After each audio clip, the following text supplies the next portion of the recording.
Welcome to the Fight with Teddy Atlas, presented by Dynamic Striking. I'm Ken Rideout, joined as always by the great philanthropist and the voice of all combat sports, the legend Teddy Atlas. Teddy, how you doing? Good, not as good as you. My hair's not perfectly cropped and groomed and glued down and everything else as yours is. It's impressive. It's impressive. There's something to be said about consistency with anything, even hair. Speaks to my insecurities that everything has to be perfect with my hair. If I was more confident, I wouldn't care. You did just get a haircut, I guess, right? I mean, it looks like it. It's Last nice. week. All right. Last week. And a trim in between, like you don't get a normal haircut. You get a haircut and then you have maintenance work. I wish I had that luxury. I ran a race yesterday. We haven't talked about it, but I jumped into a race at the last minute, the Memphis Marathon. I was looking at the results. There's no pro field. I was like, I bet I can get a sneaky win in this big race. And I end up coming in third. I was leading through 18 miles, and then two young guys passed me, one at 18 and one at 23, as I was suffering like a dog. But I got third place overall out of a few thousand. So end of the year. That's great. And what time? 2:30, somewhere around there? 2:34. All right. The crazy thing is, if I could have run the same in Chicago, the course was similar. If I could have run a 2:30 or 2:29, I would have won. The kid who won ran 2:30:20, and then the kid in second ran 2:31:30. So it's frustrating to know I could have if I got everything right. But how old were they? The kid who won, I think, was 20 to 24, and the kid in second was 30 to 34, or vice versa. So one kid was like young 30s, one was young 20s. Yeah, and what are you now? 52. 52. No, that's great. You did great. You know, that's great. Hey, Christmas is here, and or close, and I was just thinking that a couple things. One, that, you know, what a magical time of the year Christmas is, and the real.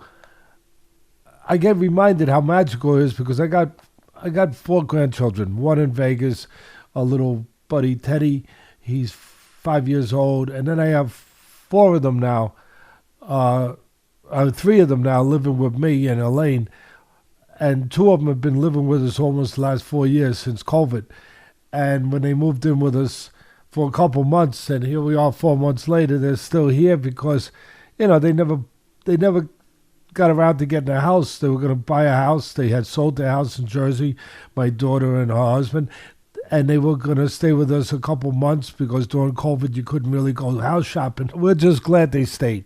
And they here we are 4 years later, approximately, and now they got a house, a beautiful house they bought in Rumson, New Jersey, and they're going to be moving in a couple weeks. And it's, you know, it's tough. It's tough. It's heartbreaking, to be honest. I mean, my grandson reminded me, you know, you want the truth, you just talk to a kid.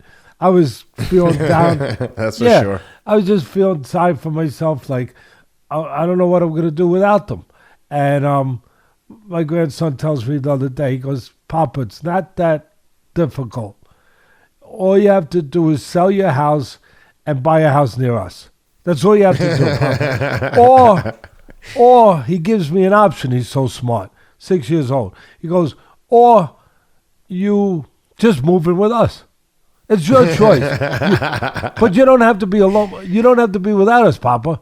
You don't have to be without us. That's nice. And then he told me also that he's going to have a bunk bed, and his sister be on the bottom, he'll be on the top. I can share the top bunk bed with him.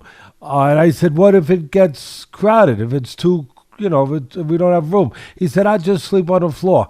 Now, it reminds me how just the innocence of youth and everything that goes with it, you know, like even selflessness. I mean, I don't think that I would share my top bunk with, you know, so easily. But a 6-year-old, yeah, no problem. But I'll just finish on that. The Christmas season coming. I hope everyone has as it gets closer, we'll get into it more. But I just hope everyone has a great season and they're reminded the way I am that children just remind us of things that we might have forgotten, about just, they kind of restore faith in people, reminding us where at one time we were just more simpler. I know that's obvious when you're young, things are much simpler, but they're just, kids are truthful and believing. We're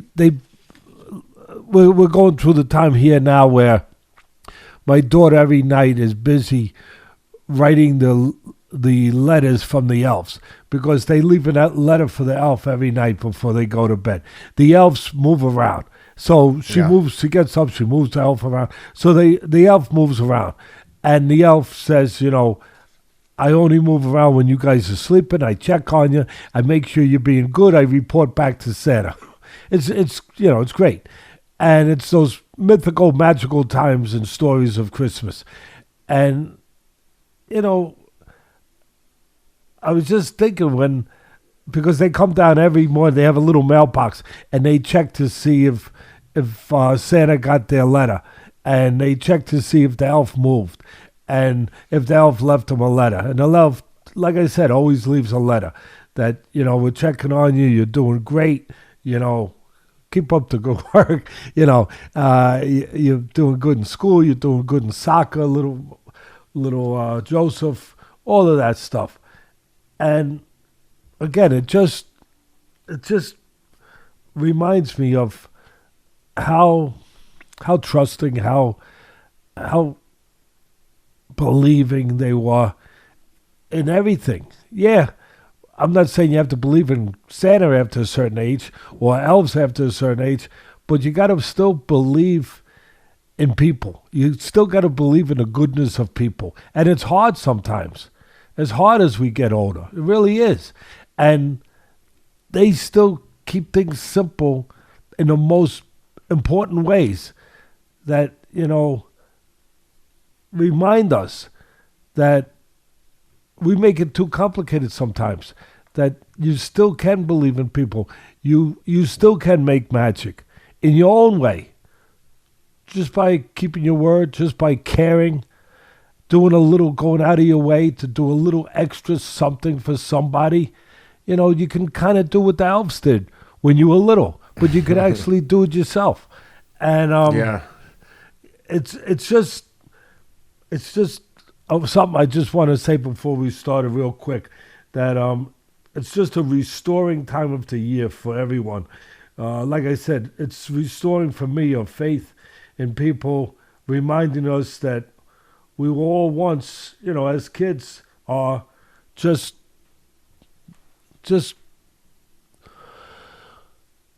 more truthful, more believing, and more just better in a lot of ways. That how do we lose some of that?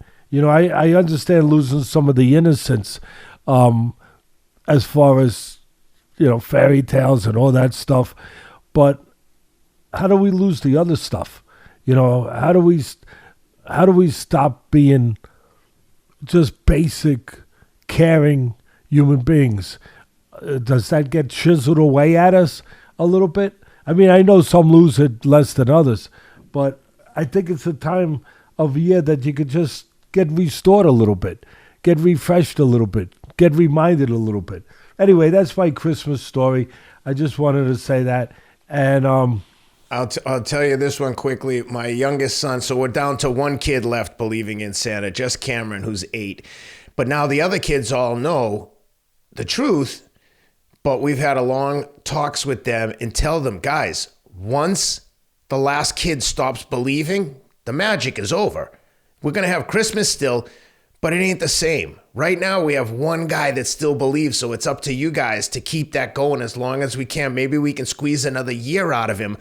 But Cameron is obsessed with the elf, and, he's right on the cusp of not believing, so he's smart enough to know something's off a little bit, but he's so optimistic. So Shelby found a little tiny mini elf and told Cameron that he could apply to get into the elf mentor program where they could bring the next generation of elves into the house. So we've got a little mini elf. So the elf came to the door last night. Shelby rings the bell. I come running out from the shower because I hear the dog bark, and I'm like, who's at the door? Like, no one comes to the door at night. And she's like, oh, the elf's in here. And we got the mini elf. And I said to Cameron, you got into the mentor program. Oh my God, this is such a responsibility. So that's like the theme of our house right now is Cameron's psyched. He's in the mentor program. He got a certificate. He's so into it. It's just heartwarming. And like I said, when they're this age, it's like magic in the house that goes away once they start believing. It's kind of like, so enjoy it while you have the little guys there. But not just enjoy it. Again, this probably sounds a little childish to some people, but don't let go of it all. Don't let go of the magic yourself. You know, keep that magic alive for yourself a little bit. Like it's magical that an 8-year-old still can believe, even living around, other ones that are no longer believing. That's magical in itself. So find magic somewhere. That's all I'm saying.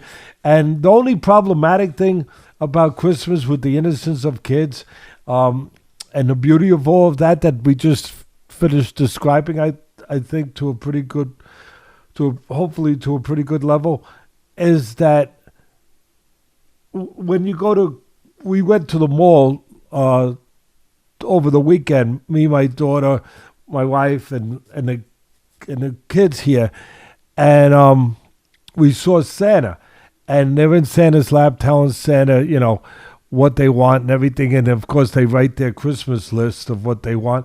But certain things they don't get on the list. So I was asking my grandson, is everything on the list? He said, no, the rest of it, a real big one, I just told Santa. Okay, what did you do? No, I told Santa. He knows. That's problematic. That's where the problem could become. Yeah, a little bit. That's where you got to go and grab Santa and say, hey, Santa, come here for a minute. Listen. And then they watch you. What were you talking to Santa about? No, I'm just, tell him that his beard's getting a little gruffy. That's all. That he might want to visit Ken's barber.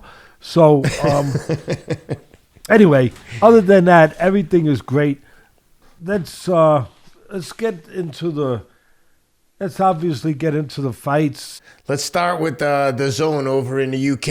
Mick Conlan back in action, and unfortunately the magic seems to have run out for Mick Conlan. I'm a big Mick Conlan fan. I want to see the kid do good, but I think that looks like it might be the end of the road. 3rd loss in 5th fight, 2nd TKO loss in a row. He got beat up pretty badly.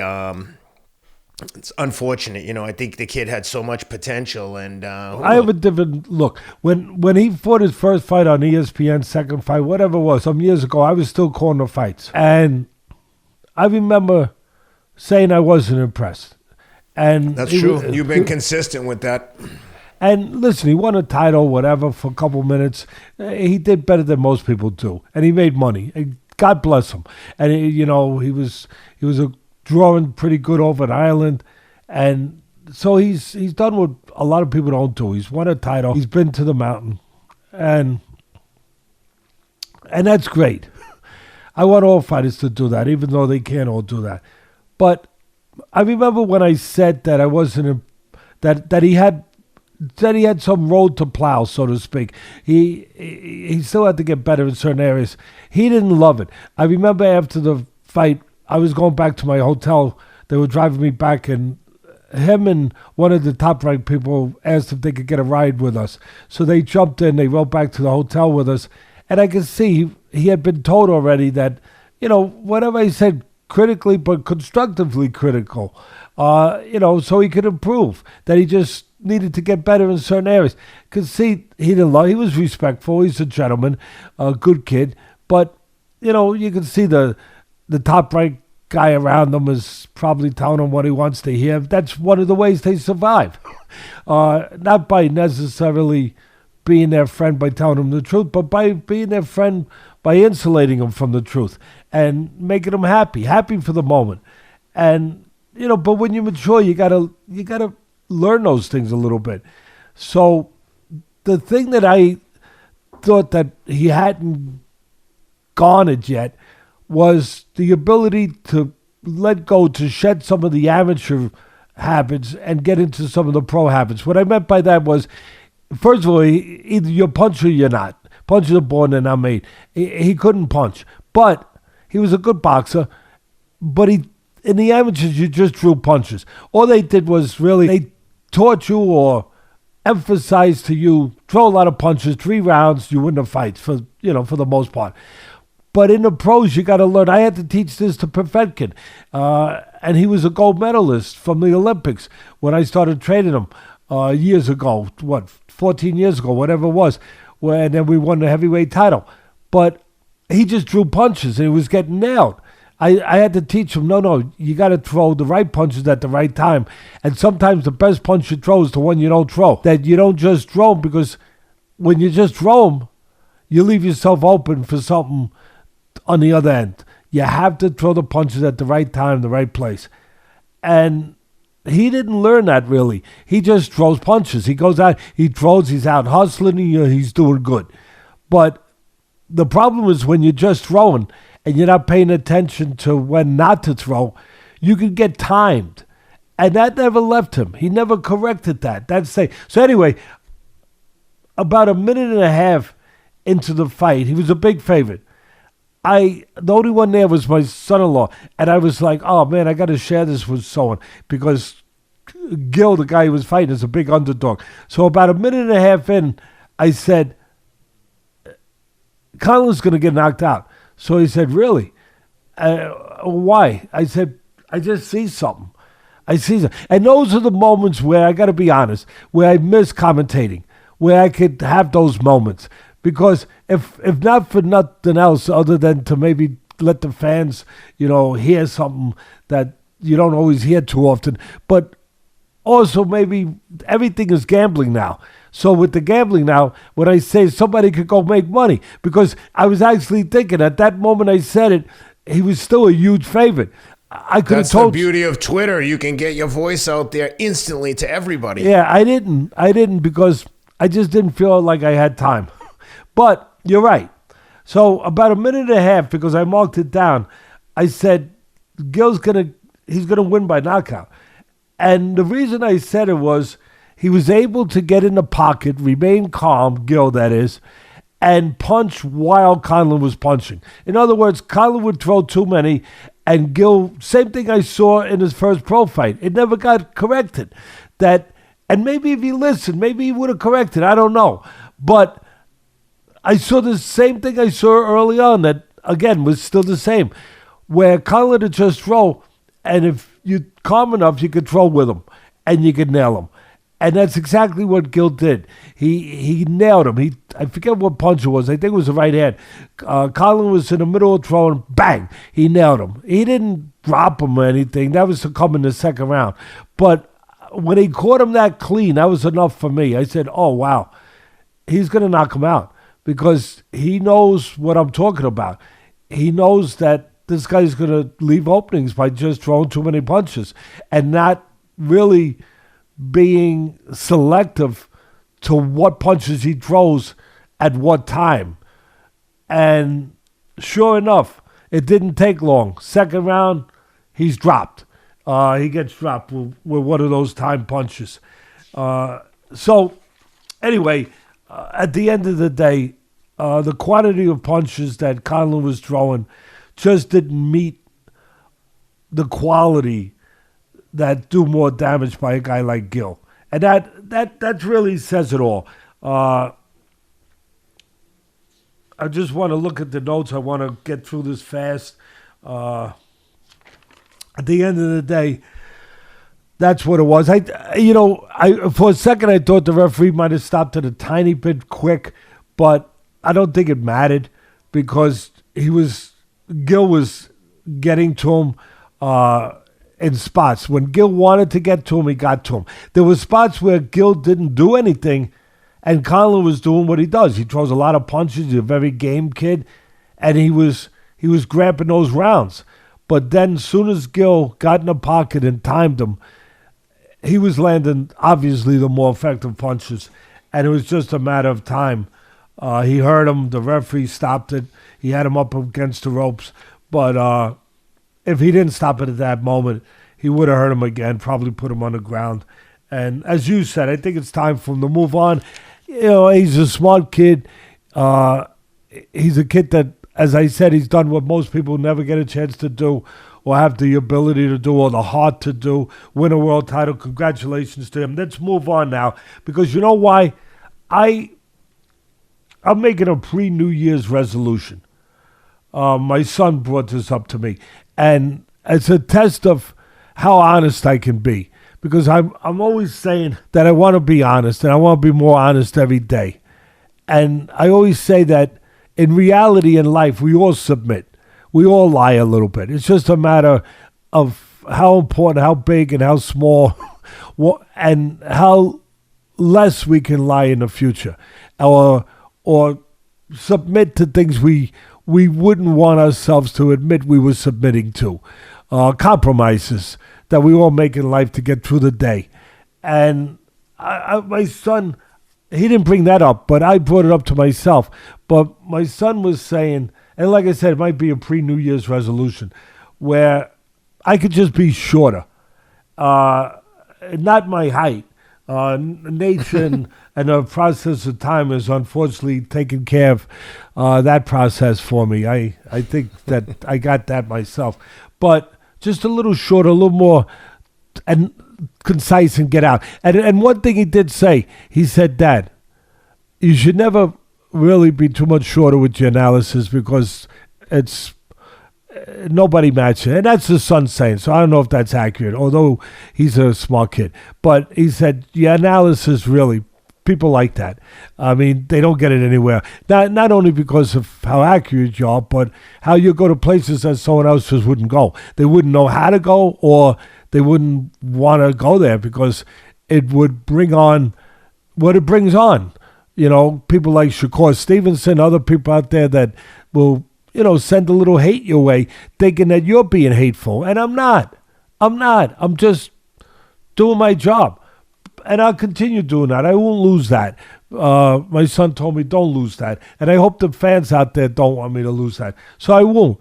I'll continue doing that. And I also continue doing what my son said as far as connecting the dots with life, boxing with life stories that possibly can connect at the right time to somebody out there. I won't do that either, but I will move a little faster. Anyway, I hope the people are so good. And when I say I have to be honest, because that was something I didn't want to say. When I was getting ready to say this, I didn't want to say it because I'm saying something that is exposing of oneself, like admitting of oneself that I could be shorter. I did want to kind of leave that out. But I said, no, if I'm going to go down this road, I got to go down this road. What's good for the goose is good for the gander, so to speak. I always talk about being transparent, about being as honest as we can. So that's one way of kind of reminding myself of that. So I guess the next one, we go right to UFC. Go ahead, Ken, right? We're going to go. No, let's go. Let's talk about, let's hit that last boxing match, the Ryan Garcia, Oscar Duarte fight, and then we'll bang out the UFC. Ryan Garcia trying to bounce back from that Tank Davis loss/knockout. In tough with Oscar Duarte.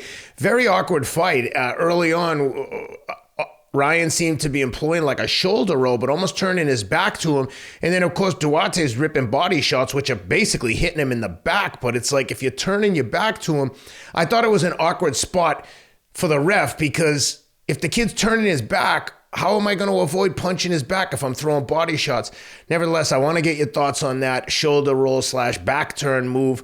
But when Ryan would let his hands go, they're so fast. And initially I thought, geez, he's landing some good shots, but he doesn't seem to be able to hurt Duarte. And he just clearly just chipped away at him, broke him down, like you would say, just kept chipping at the rock. I don't think he did. I disagree with you. I'll tell you why. All right. There was a transformation in the fight. The first part of the fight, he was sitting down, he being Garcia, and he was throwing hard punches, meaningful punches, controlling range, but set to punch. Then all of a sudden, the pressure from Duarte made him change, made him move, almost not run, but close to running, to the point where he was close to losing the crowd. Because when you're a guy that's making that kind of money, he made $30 million supposedly his last fight, but you're making that kind, God bless him, but he worked to get there. But you're making that kind of money, and you're that good looking, and you're that popular on social media, you better continue delivering. And he was in danger of losing the crowd. Where wasn't he delivering? In behaving like a fighter. That's one way the crowd usually will not have patience with you. You got to fight anyway, but behave like a fighter. Like, fight a little bit like they want. Yeah, you can box like Ali. You could do all that. But when you're up there, that pedestal, and you've been given all that belief by the fans, and all the things that they're part of giving you, because they have to come. They have to show up. They have to watch. They have to buy the pay-per-view. Otherwise, you're not on that pedestal. So there's a price to that. And part of the price is that they want to continue seeing you. Yeah, you could be good looking, you could be flashy, but you also better produce at the end of the day with some power shots, with something explosive, with something connected to what they think is earning their adulation. And he was in danger of losing that, moving too much. And he wasn't throwing punches that were chipping him down. He was just throwing almost don't hit me punches to keep the guy off. They weren't chipping him down. Earlier he was doing that, but Duarte was blocking well, really well, and he was putting pressure on. So Duarte started again to change the behavior of Oscar, Ryan, where he made him start to get on his bicycle. And the boos started to come. You heard them. I heard them. Yep. He heard them. And there was a real tricky moment there around the 7th round. And I thought Duarte, the 6th and 7th, had better rounds. He lost the early round, but I thought he had better rounds. And maybe the pressure was starting to work. Because definitely pressure felt the momentum shifting in the fight towards Duarte in a big way. Yes, pressure takes time. The analogy I've often used is it's like a pot of boiling water. It takes time to boil that water, to evaporate that water. It takes time for pressure to evaporate someone's will and skill. It takes time. And the clock was ticking. And he started to get to it, looked like a little bit. And all of a sudden, Duarte made a mistake. He reached with the right hand, and the best punch that Garcia has, which is a good punch, a short left hook, a counter left hook. You know, they call it a check hook. I'm just going to say a nice short counter left hook, like a Joe Louis, who I love, like his short punches. And it was. And it got into that space. He reached the loo with the right hand, bang. Done like a real good fighter can do. And it hurt him, and he stayed on him, and he finished him. The only thing after that was a little bit maybe questionable was, again, I try to tell the whole thing, whether you like it or not, whether Duarte got up in the, I'm going to put a twist on words, in the nick of not time. Well, that's why I said that I thought maybe he was chipping away, because to me, Duarte quit. Like, dude, he's counting 10. It was on the border. At 8, will you get up? What are you doing? It's hard to be it. We're not in their minds and souls and hearts. That's fair, but that's what it looked like to me. I get it. Like, you're dude, right. You're not wrong. Looking right. The ref is like right in his face. 8, 9, and at 9 he starts getting. You know what's going to happen. You know what it looks like. It's like the doctor asking, "Can you see?" And you say no. The fight's over immediately. It's one of those moments, Ken, where it's kind of like we've all been there, not in the ring, but one of those moments like where you're at a party, you're at an event, right? And you know there's going to be certain people there that you don't want to see. I mean, I know very well. Okay, and you're in the hallway, right? And you're kind of observing, right? You're taking notice of everybody. You're surveying the area, and all of a sudden you see one of those people go in the room, and they're starting to head towards the room that you have to go in. And as you're walking, what do? You slow your walk down a little bit. You just slow it down a little bit where you let them go first so you don't have to deal with that, where you don't have to see them. Just right there. And it's almost like that. Like he slowed down a moment just enough where the referee would get him out of there, where the referee would do what he kind of was forcing the ref to do, to say That's right. 10, and then whatever goes after that. The bottom line is the knockout, I think it was the 8th round, it came truly in the nick of time before the crowd started to really get away from Ryan, before the fight might have gotten away from Ryan. His talent pulled it out. He landed the punch. He was saved by that punch. I don't know if it saves him in the future with better fighters. I don't know. I like Ryan. I like him a lot. But I believe that at that moment, I'm describing, I think, the best way I can, that it saved him. It pulled him out of a possible potential fire that could have been starting to surge a little bit. And again, at the end of the day, everything's forgiven. See, that's the one thing about a great punch. I talk about the great eraser. You know, it's kind of like if you're a certain religion, like Catholic, the way I was brought up, you go to confession, you confess your sins, and now you're clean. You're clean. Now you're okay. You're good to go because you confess you go in the confessional booth, you confess all your sins. A punch does that too. It comes sometimes. It's like a confessional booth. It can cleanse all your sins. You know, it can remove, you know, all doubts and everything else. And it kind of did that until next time. Until next time, because as much as it did kind of forgive everything, there was no more booing. The crowd was happy now. They got what they wanted. They were happy. They forgot about the booing they were doing for the last 3 or 4 rounds a little bit. And forgotten until next time. Same channel, same time, same bat station next time. Then we will continue this story. And why wouldn't we? Because Ryan Garcia's life feels more like a soap opera than it does a boxing match half the time. At this point, between him and his promoters, what went on before, really, it does. It really does. It's so childish. Right? So you're going to need that punch to kind of turn the channel and back to boxing. Away from the soap opera. Let me ask you this. After the fight, I saw your partner, Paulie Malignaggi. He commented on the fact that he called out that Ryan mentioned Shakur Stevenson in the ring afterwards. And Paulie said, compared to De Los Santos was 50 times better than Duarte. And he's like, I don't think that he should be calling out Shakur Stevenson because he would have gotten washed by De Los Santos. I'm curious what your thoughts are on that possible matchup.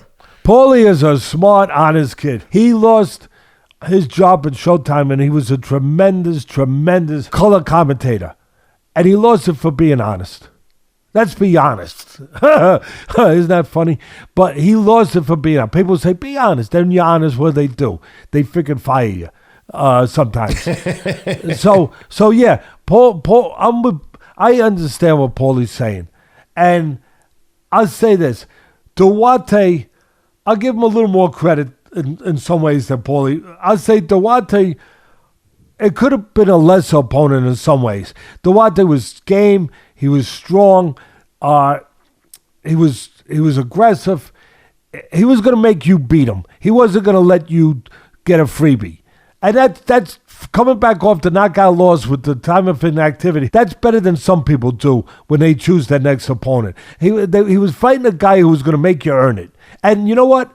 Ryan earned it. Duarte was handmade in certain ways. I get what Paulie's saying. He was predictable. He had slow feet. He was coming at you in a slow pace. He was throwing single shots one at a time. But he was aggressive. He was a guy who could punch a little bit. Not great, but he drew them hard. He could punch solid. He could punch the body. He had a good left hook. He didn't put punches together enough, Duarte, but he was starting to get into his rhythm a little bit. The talent of Ryan stopped that. So in that way, I'll just say I'll give him some credit for the opponent he took. But I get what Paulie's saying. At the end of the day, he was sort of tailor-made for him because he was coming at a slow enough, predictable enough, one-dimensional enough pace where sooner or later there was a chance what happened would happen. But still, there was a chance if that didn't happen, what would happen in the last 4 rounds? That Duarte would start maybe getting into him a little bit, would start breaking him down a little bit. So I think I get where Paulie's saying. I'm not going against Paulie in any way because he's a smart guy. He knows boxing. He's a former world champ, and he's not afraid to tell the truth. But at the end of the day, I think part of the truth is that Duarte did test Garcia a little bit. And at the end of the day, Garcia did what everyone wanted, if you're on his side, to see.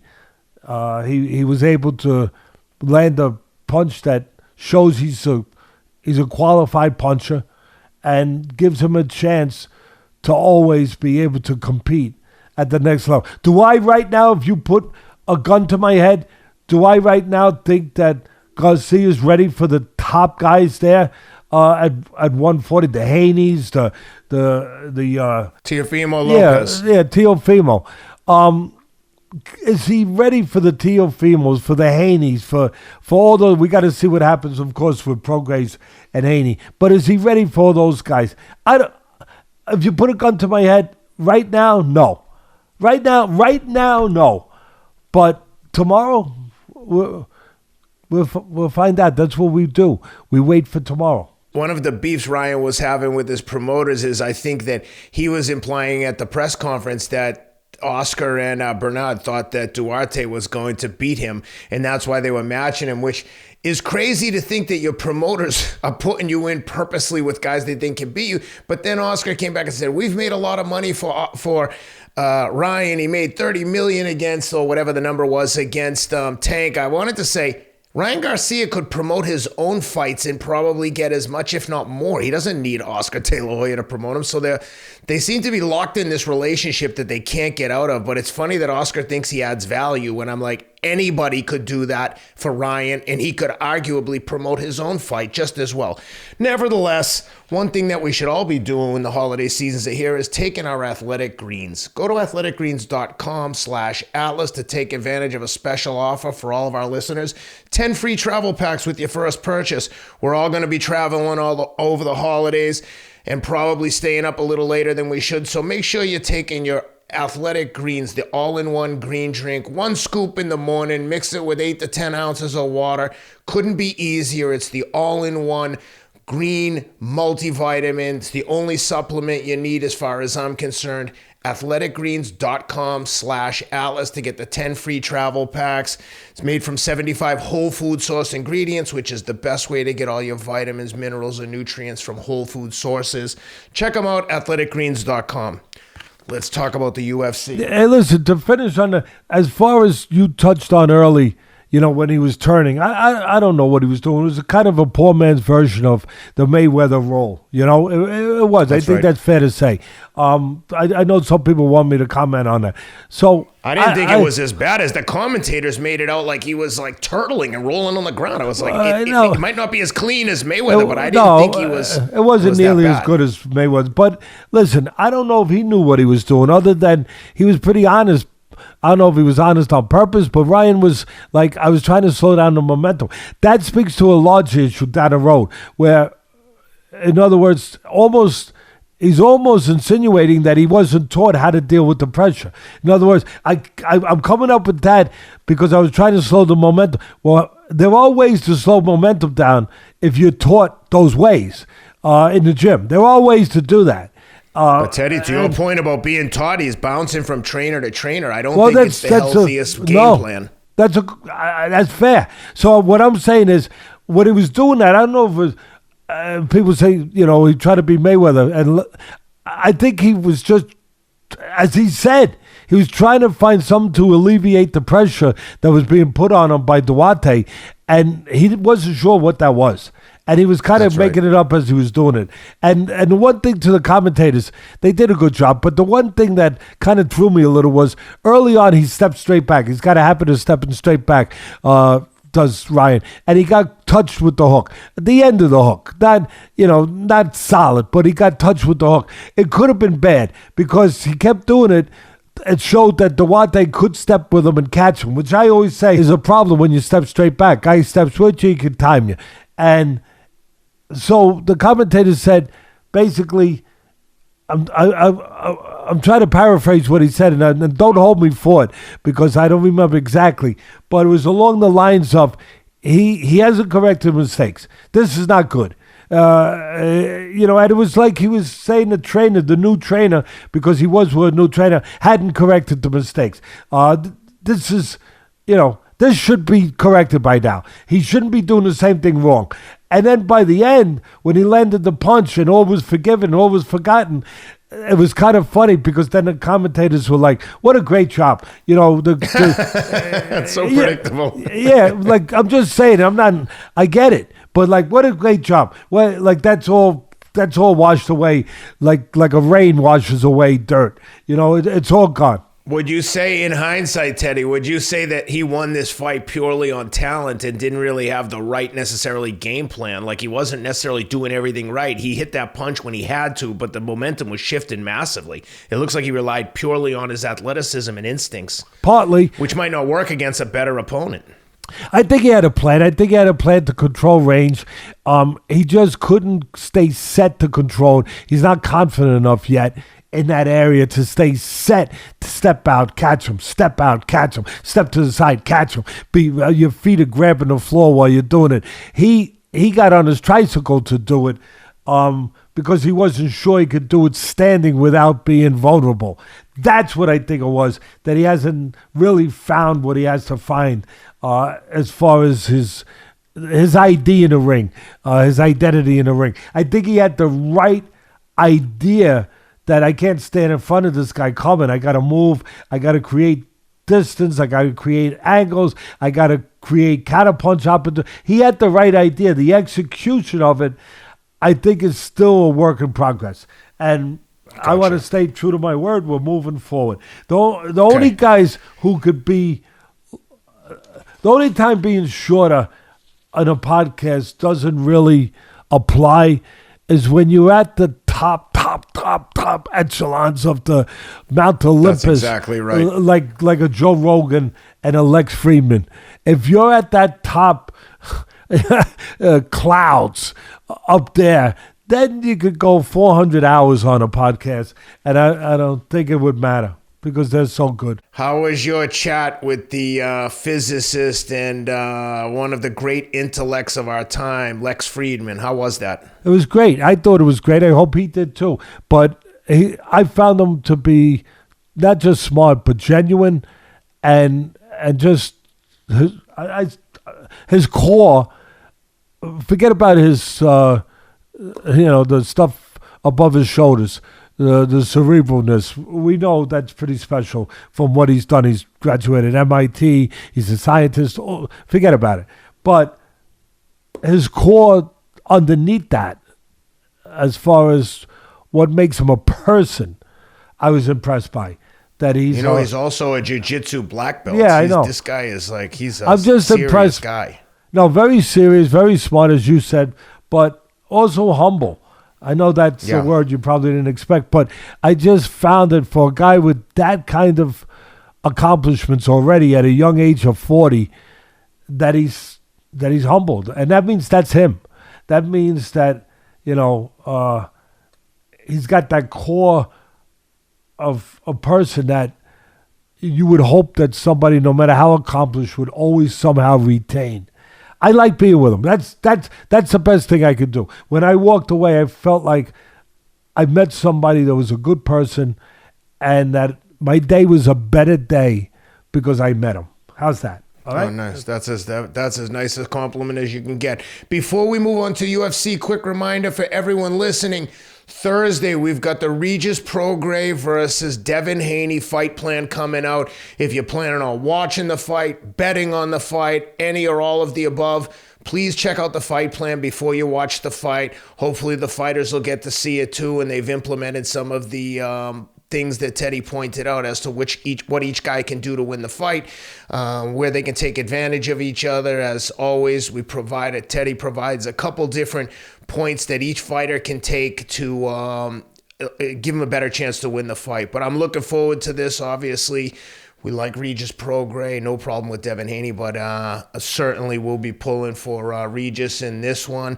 But let's get into the UFC. Really and then one good card. thing about the fight plan, after you watch it, maybe, we're not perfect, but we do pretty good. Maybe if you do make a call to my bookie, it's a more accurate call. Maybe.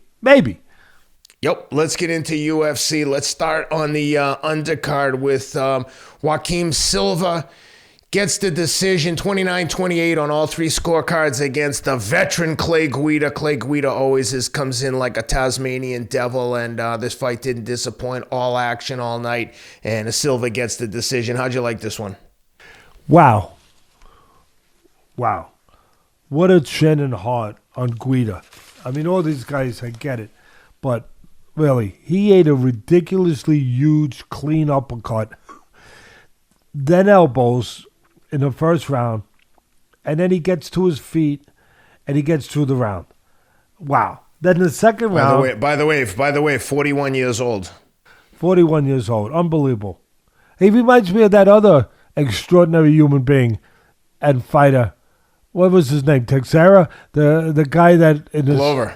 Oh my God! Glover the guy Teixeira. In his 40s, later in his 40s, Yep. The fight he put in with that Prochaska or whatever his name was. Yuri Prochaska. Yeah, he wound up losing it, but he was winning it. He was on the verge of winning it. Then he lost it, I believe. See if I'm accurate there. But he reminds me of that kind of guy, that kind of resolve, that kind of just that kind of worth, that goes to the core of what he is, that I'm talking about before, that kind of character, not just talent. It's just unbelievable. Yeah, he lost a submission, rear naked choke to Prochaska in the 5th round, and then he also lost a decision to the current champ Jamal Hill, 5-round decision as well. Just but that's after he beat Jan Blachowicz with a rear naked choke in the 2nd round. I mean, this is you can only have that kind of physical endurance if you have that kind of character endurance. And he's 44 years old. Wow. That's what I'm saying. That's why I'm comparing. So the 2nd round, I'll look at my notes here, but Guida actually picks up Silva and dumps him, but Silva then takes control and lands knees, and then Guida lands big shots. Just incredible back and forth. I know I go there when it's that kind of fight, but I go to the Thrill in Manila, right? I mean, it's not a bad place to go when you got that kind of heart, that kind of talent, and that kind of banging, and kind of refusal to give in on both sides, you know? So then Silva has got Guida in a choke, but Guida breaks out of it. Then late in the round, Guida gets 2 takedowns. He's so physically strong, Guida, and so tough and determined. It's extraordinary to watch. First round was Silva, and then the 2nd round, Guida with the takedowns was a close round. The 3rd round, I thought would tell it. I thought that Guida won the 2nd, probably. The 3rd round would tell the fight. Silva won the 3rd round. I think he did it by moving, picking spots, keeping Guida off balance. And Silva got good controlling position on the mat, getting him into a guillotine hold. But these guys don't care because they don't, if you put them on a real guillotine, I don't know that when the blade came down, I think it would break. I mean, these Catch guys him on are, the chin. They're extraordinary. Guida won the round. Silva won the round. Guida was incredible just surviving that third round. Obviously, I had the third round going to Silva clearly. He wins it 2-1, at least on my cards. It was close to possibly being 3-0. I know that the official cards were 2-1, but for me, it could have almost been 3-0. But I had it 2-1. I thought Guida won the second round, so that made it 2-1. And now let's go to Tom Brady. I didn't know Tom Brady was in the the Philly version. By the way, speaking of guillotines in jiu-jitsu, I'd be remiss if I didn't tell you Cameron got a new belt on Wednesday of last week, and tonight he starts wrestling season starts officially tonight. He's very excited, wanted me to tell you he got a new belt. Tell him I said congratulations. I can't wait to spend another day in the gym with him, and just keep on going. He's going in the right direction. Couldn't be more proud of him. Couldn't be more proud also of his sister and other two brothers. They're just a good group. Good group. You're doing a great job. Your wife, of course, can't leave her out. She's the best. She's doing a great job too. So Brady and Gastelum. Sean Brady submits Gastelum in the third round. This was a back and forth battle. Awesome fight. Gastelum's never in a boring fight, and Sean Brady's the tough as they come. Philly's own, the pride of Philadelphia, Sean Brady. And Brady gets the third round submission via Kimura. How'd you like it? Yeah, Brady gets the takedown early in the first round, controlling position. Which, it's about geography, and it's about when you get that geography, controlling that geography. And Brady did that. Gastelum had to really spend a lot of time surviving on the mat, which takes something out of you. Then Gastelum made a great move, and he got position, and he got back to his feet, striking, and then another takedown wound up coming by Brady. And again, with the takedown don't mean anything if you don't control and do something with it. And he does, and he did. And it made Gastelum just spend a lot of time, again, defending, surviving on the mat. So Brady wins clearly the first round.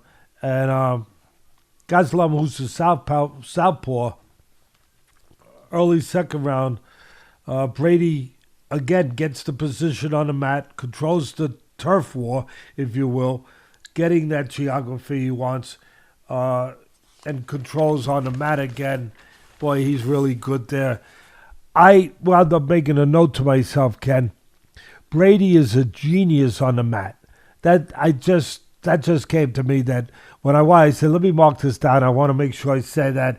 He manipulates and controls guys on the mat with his grappling, and it's really, for me, the way it looked when I was watching the things and listening to the great commentators break it down, because they do have great commentators doing it that really know what they're talking about, because they've been there and they know how to say it to the audience in a simple way where you could understand it. But for me, the visual of watching Brady on the mat was like watching one of these masters with the Rubik Cube. That's what it was like. It was like watching one of those guys with the Rubik Cube. And like in 3 seconds, they put the Rubik Cube together, which is still, I don't understand how people do that. But they're at a different level of everything. Everything slows down. They're calm. They're ingenious in their area. And they're able to see things that other people don't see, and see it quick. To me, that's what separates Terrence Crawford, that he slows everything. He's got talent, he's got this, he's got that. Other people do too. But he slows things down so much, where it's kind of like Michael Jordan in basketball, where he sees things clearer than anyone else does, in that inferno that other people only see the fire. He sees a clearing through all that chaos. And that makes his timing even better. Yeah, that makes Terence Crawford's speed even better. And it's the same thing with a guy like Brady. And like I said, he just, it was pure mastery. Second round, dominated again by Brady. And the final note I made to myself, Brady is also like Willie Mosconi, the great pool player, where he would control the table and you never even get a shot because he's 7 moves ahead of you, setting up the next shot and the one after that. And that's Brady. You don't even get that next shot. He got him into an arm lock, bang, over. Yep. That's a pretty good summary. Got him in that Kimura and just like cranked it. All right, moving on. Davidson Figueiredo in with Rob Font, 2 absolute killers, but Davidson Figueiredo put it on him all night, 30-27 on all 3 scorecards. Pretty as one-sided as they get in the UFC. What'd you think? Yeah, I was very impressed with both, but very, very impressed by Figueiredo moving up and coming off a little time off. I felt like good for him that he didn't have to fight Marino anymore. It's like, you know what I mean? It's kind of like Jake LaMotta, who's a great fighter, and then he had to fight Sugar Ray Robinson, the greatest fighter maybe of all time. And one of the jokes he said, he fought him 6 times. He said, I fought Sugar Ray so many times I got diabetes. It's like I was happy for Figueiredo that he didn't have to fight this great, and he beat him, and it went back and forth, and they were great matches, him and Marino, great. But I was just happy that he could finally not have to fight that nightmare of a guy. And look, there's no dreamboats, as if I'm going to use the analogy, nightmares being rough. There's no dreams out there in the UFC. They're all rough, but Marino is extra rough. So he moves up in weight. First round striking, boxing, Font pushing the envelope, nice and steady, technically sound. He used the jab well. Figueiredo was countering with right hands while he was moving, looking to get position, looking to keep Font off balance a little bit. Again, the strategy, the cerebralness, not just the physicality of Figueiredo, of all the great ones. And then he was always 1 minute left. Figueiredo lands his straight right hand, hurts Font, winning the round, probably just on that. Close round. And hurt him with, also hurt him with a stiff jab that Figueiredo was able to deliver at the end of the first round. At the end of the day, strikes and takedowns was kind of the MO for Figueiredo. He mixes it up really nice. He strikes. He's as comfortable striking as he is down on the mat. Figueiredo got one for a knee to the groin. Font landed a nice uppercut. Figueiredo trying to, as I said, he kept mixing in the takedowns or trying to mix in the takedowns with the striking. Figueiredo got a takedown. Close second round. Figueiredo might have captured the round. I believed he did, at least on my cards, with the strikes at the end. He did a good job, I thought, of maybe stealing close rounds with some striking at the end, Figueiredo.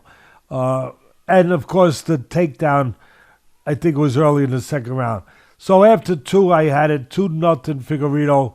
Third round, Font was in process of punching, throwing, and Figueiredo timed him with a punch perfectly and hurt him, timed him, and beat him to it with the left hook and hurt him.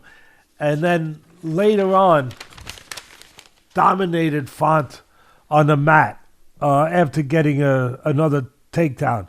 Just a brilliant, impressive win, 3-0 for Figueiredo. And also, I made a note that Figueiredo, and never know how much you don't you don't see it right there, but you don't know how much it figures in their complete effort of winning. He landed a really beautiful, clean body shot that I think gets forgotten sometimes. But I guess the point I'm making is Figueiredo is just a balanced guy, does it all. Bobby Green and Turner. Go ahead. Oh, scary knockout, scary stoppage. And I love Bobby Green. You hate to see anybody get knocked out that way, but Bobby Green fights everybody. He's been around with everyone. He'd take a fight on not a minute's notice, 10-second notice.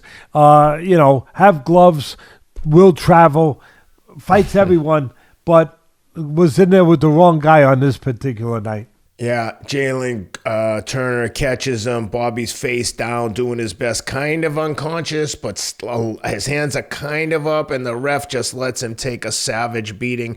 The announcers were like, are they waiting for him to be dead? This is crazy. Terrible stoppage, but Jalen Turner, my God, he put it on him. Good Lord, that guy is good. What'd you think? I think that, thank God, he didn't get hurt, and I think that it reminded me of how important referees are in boxing and in MMA, that you got to have the right guys in there, that you don't want them to react too soon, but definitely not too late. And it kind of gave you a reminder of that. Turner was like Tommy Hearns in boxing. He's tall, he's wiry, he's long, he's got power. He's got an extraordinary frame for striking, and it was just, he fought perfectly the way he should. And let's not forget, 9 years younger than Green. So again, giving as much kudos as I can to Green for taking this fight, for taking all the fights he does. But on this particular night, as I said earlier, the wrong style for him. Shorter guy, trying to get close, both southpaws, Turner bigger and longer, controlled range really well, and did what I talk about, what you're supposed to do if you're the taller guy. You set the punch, kind of what Ryan Garcia has to learn more of. He set the punch, he's outside, but he's not just running around. He's controlling range by taking steps, grabbing the floor, and he knows that his opponent, being shorter, has to get in. And what's he going to do? He's going to mug him before he gets into that neighborhood that Green wants to get into. And that's what he did. He mugged him with a straight left hand. And I don't need to say anything more. Thank God he's okay, Green, because once he got dropped with that punch, he wasn't okay. But with the other punches that Turner started bombing him with, he could have been taken to a very dangerous place. Thank God that he wasn't. Yep. That pretty much sums it up. All right, let's get into the main event. Beneil Dariush in with Arman. One thing I add to it, though, Turner is a huge talent and problem. Just with his size and, he's wiry, he's tall. Wiry guys get a lot of leverage. He's got big power. He knows how to fight tall. That makes him a really, really, when he's right, he's a problem. Go ahead. It's crazy to think that he has 7 losses, most recently to Dan Hooker, who he was bouncing back again. He fought Hooker in June to a tough split decision loss, but Jesus, they almost killed each other. They both ended up next to each other in the emergency room, much like Mickey Ward and Arturo Gotti back in the day. But and a very classy guy, Turner, in the interview. Yeah. Very classy. Yeah, very. Yep. Arman Tsarukyan just destroys Beneil Dariush in the first round, knocks him out.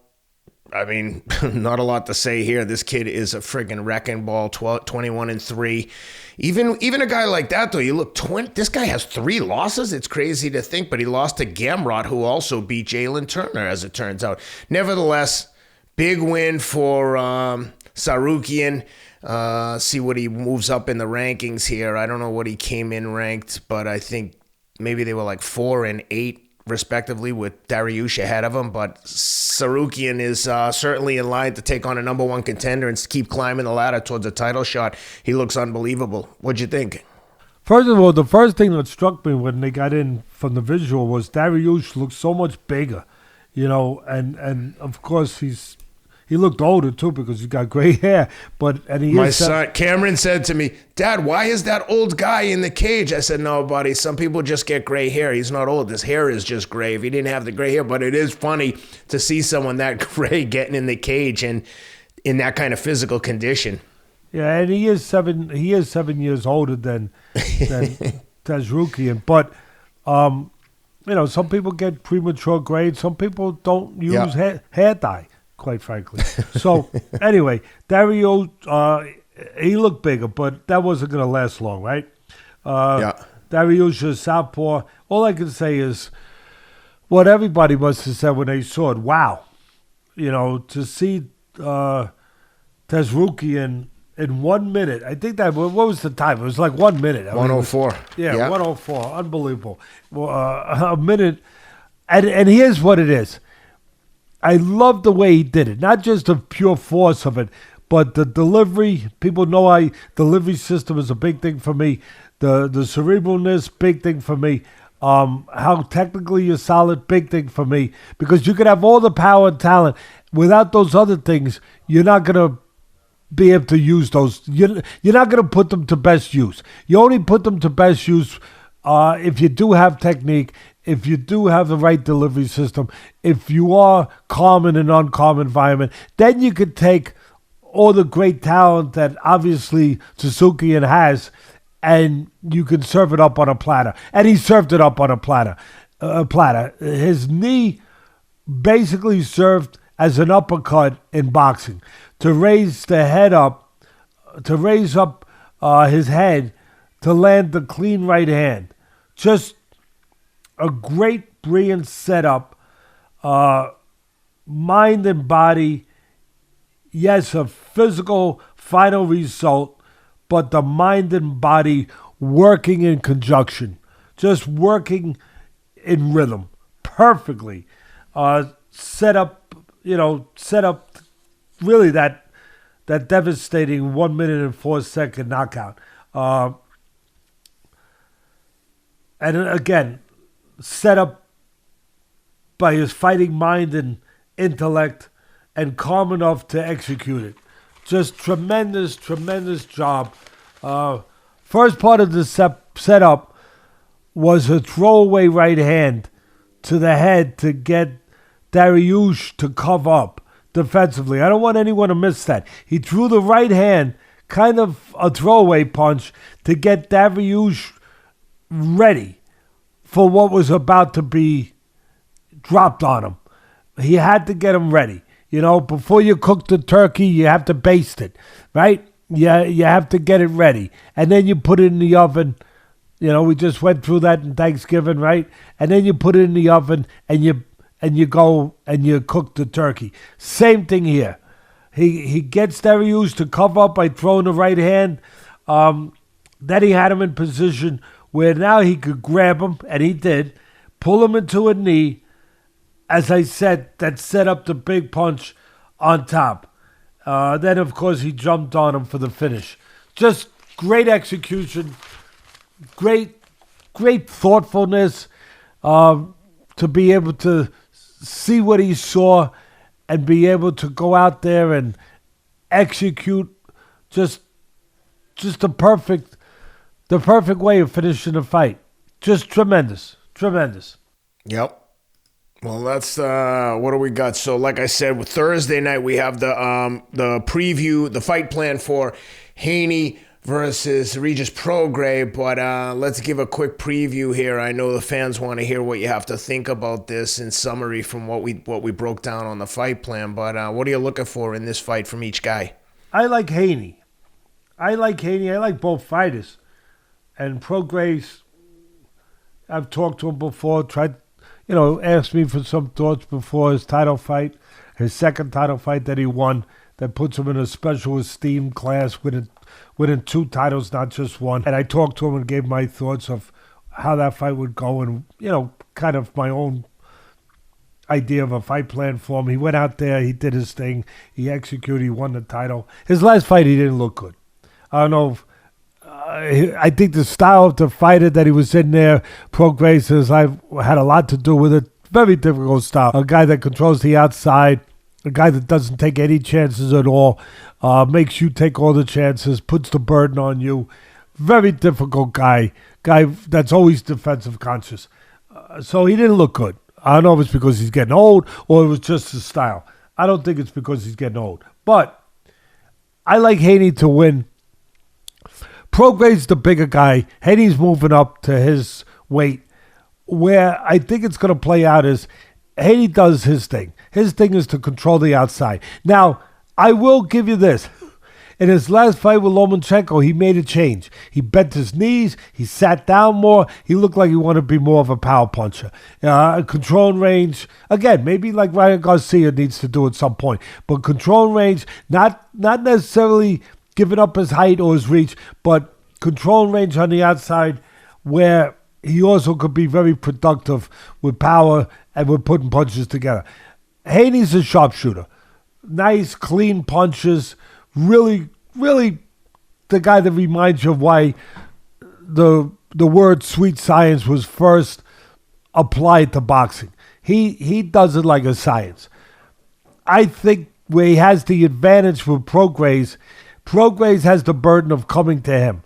And sometimes he moves his head. He does a good job of moving his head, Prograis. Where he doesn't do a good job is keeping his hands up. But he knows what he's doing because he's not always going to lead. He's going to look to counter so he can get away with keeping his hands down. I see Prograis sometimes moves his head from too far away. And when you move your head from a little too, you should be close enough to draw the punch where you can make a miss and you can touch him. You can hit him. When you move your head from too far away, Ken, what happens is you're exposing what you're doing to the guy at a distance where you're not dangerous because you're too far away to make him pay for missing, and you're allowing him to see what you're doing and have a chance to time you before he gets close enough to hurt you, to actually deliver something. When he does move his head from too far away, I see Haney pot-shotting him.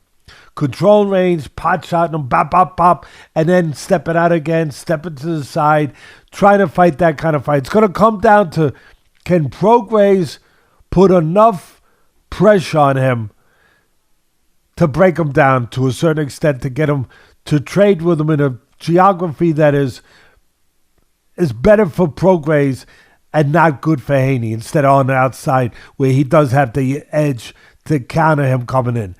I also think Prograis is going to have to really, really go to the body. He's going to have to put in some work to the body, slow down the legs of Haney a little bit, hope to get to him late in the fight. I think Haney's going to be ahead early in the fight. And then it's going to be, if we're going to have a real fight, then we're going to see Prograis go to the body, starting to get a little closer and starting to maybe slow down Haney. If we don't see that, if Haney can just control the geography, as he likes to, then it's going to be a whitewash for Haney. At the end of the day, I'm taking Haney to win a decision. Let me ask you this. For our friends at MyBookie, go to mybookie.ag and use the promo code Atlas if you're going to bet on the fight. They'll give you a 50% credit on your first deposit up to $1,000. mybookie.ag. The line is plus 300 on Regis, minus 450 on Devin Haney. You like Haney enough to lay 450?